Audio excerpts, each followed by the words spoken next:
Kompas Malam kami lanjutkan saudara dengan informasi terkait dengan anggota Komisi 2 DPR fraksi PDI Perjuangan, Hugua, yang meminta agar praktik money politik dalam kontestasi pemilu ini dilegalkan. Hugua menyebut aturan money politik harus dibatasi dalam PKPU. Hal ini dilontarkan dalam rapat Komisi 2 DPR dengan Bawaslu, KPU, Mendagri dan juga DKPP di gedung DPR pada Rabu siang. Komisi 2 DPR fraksi PDIP, Hugua meminta agar praktik politik uang ini dalam kontestasi pemilu dilegalkan. Namun menurutnya usulan money politik harus dibatasi dalam PKPU. Misalnya ada batasan uang sebesar 20.000, 1 juta atau 5 juta rupiah.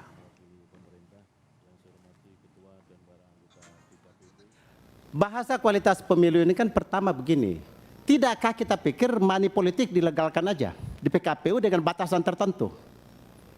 Karena money politik ini keniscayaan ini.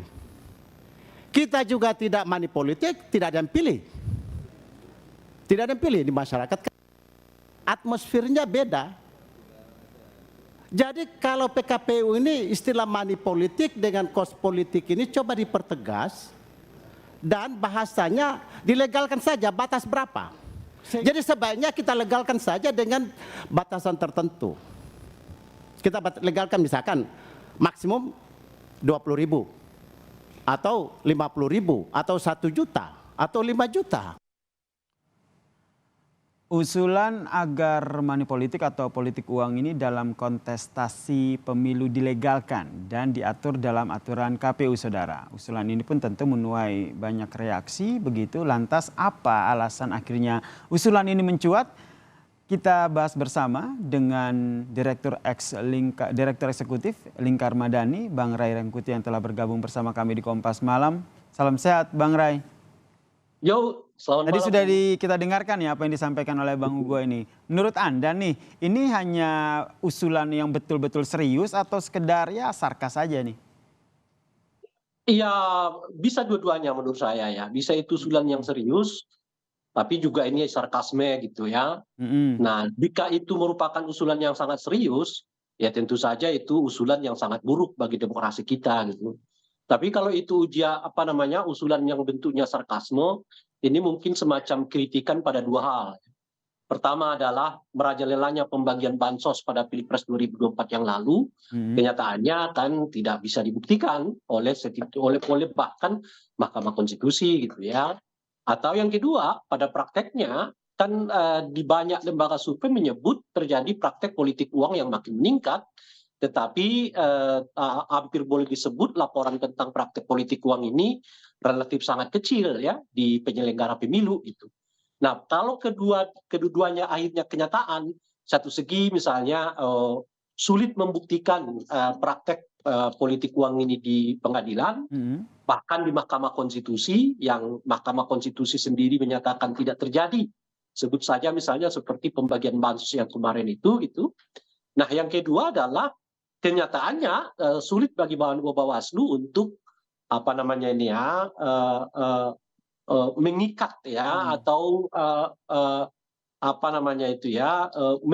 menjadikan kasus satu praktek yang disebut dengan politik uang gitu. Seperti yang disampaikan tadi ya oleh Bang Hugua, ini sebuah keniscayaan, ini money politik ini sudah kalau nggak ada uang itu nggak bisa milih begitu. Nah, ada dua perspektif tadi ya, sebuah sarkasme begitu atau memang ini sebuah usulan yang serius ini. Saya ajak dulu ya Bang Ray dan juga pemirsa Kompas TV untuk mendengarkan lagi ini keterangan lebih lengkap dari anggota DPR fraksi PDIP Bang Hugua terkait dengan usulan legalkan money politik berikut ini. Dengan istilah kos politik atau dana kampanye, tidakkah kita legalkan ini barang? Sehingga bisa kita laporkan menjadi kegiatan yang bisa dilegalkan di dalam praktek pemilu kita. Karena kalau kita larang juga terus pelaksanaan secara masif, lalu bagaimana penyelesaiannya? Saya memang menyadari itu bahwa betapa barang ini kita larang terus, tapi kenyataannya memang di hadapan mata dan tidak berdaya siapapun. Jadi sebetulnya kita cari satu terobosan. Cari terobosan daripada tidak dilegalkan terus, diharamkan terus, tapi dilakukan, kan ini persoalan yang memang tidak akan ada ujungnya. Nah, tadi kita pun sepakat para penyelenggara dengan Menteri Dalam Negeri Tito Karnavian tadi. bahwa kemungkinan ada revisi undang-undang pemilu ke depan. Bahkan saya termasuk yang mengusulkan juga kenapa kita tidak kembali kepada pola di mana supremasi partai politik dikembalikan 100%. Nah itu tadi pernyataannya lebih lengkap lagi gitu ya di program Sapa Indonesia Malam gitu. Anda membacanya lebih kemana ini setelah mendengarkan penjelasan lengkap dari Bang Hugo tadi? Ya ada semacam nada putus asa ya terhadap praktek politik uang yang begitu merajalela di dalam pelaksanaan pemilu kita gitu. Nah, dan menurut beliau saking merajalelanya dan tidak ada penegakan hukum atas praktek politik uang itu, daripada terus ribut-ribut soal ini praktek politik uang, tapi kenyataannya nggak ada yang dapat kena sanksi dari praktek politik uang itu, ya dilegalkan saja. Gitu.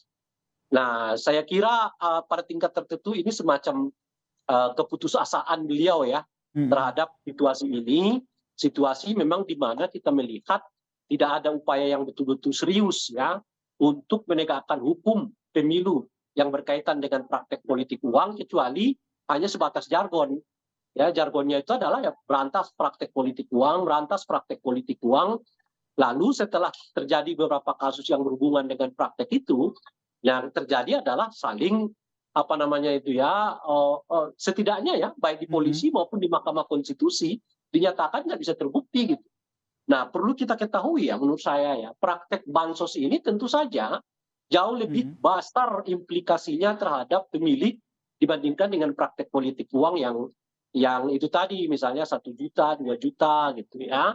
Nah, kalau bansos sendiri yang nyata-nyata dapat mempengaruhi efek elektoral tapi dilegalkan, apa yang membuat politik uang yang dilakukan oleh para kandidat menjadi salah, kira-kira begitu tuh yang ingin disampaikan oleh Bung Kagua gitu ya. Jadi ada sarkasme tapi di situ ada usulan yang harapannya bisa di follow up begitu ya dalam rapat dengan anggota dewan ini. Nah, Anda melihatnya ke depannya usulan ini akan dibawa kemana?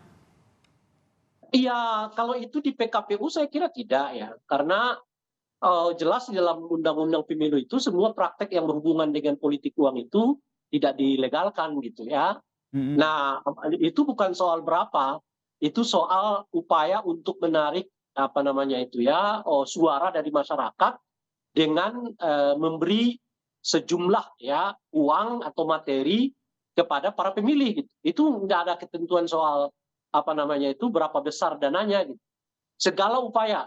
Nah, justru karena definisi ini pula yang membuat menurut saya praktek politik uang itu cenderung sulit ditegakkan oleh aparat dalam ini Bawaslu yang nanti berhubungan dengan pihak kepolisian, karena bagaimana menghubungkan antara pemberian uang dengan kenaikan elektabilitas, kesulitan itu pula yang kemarin itu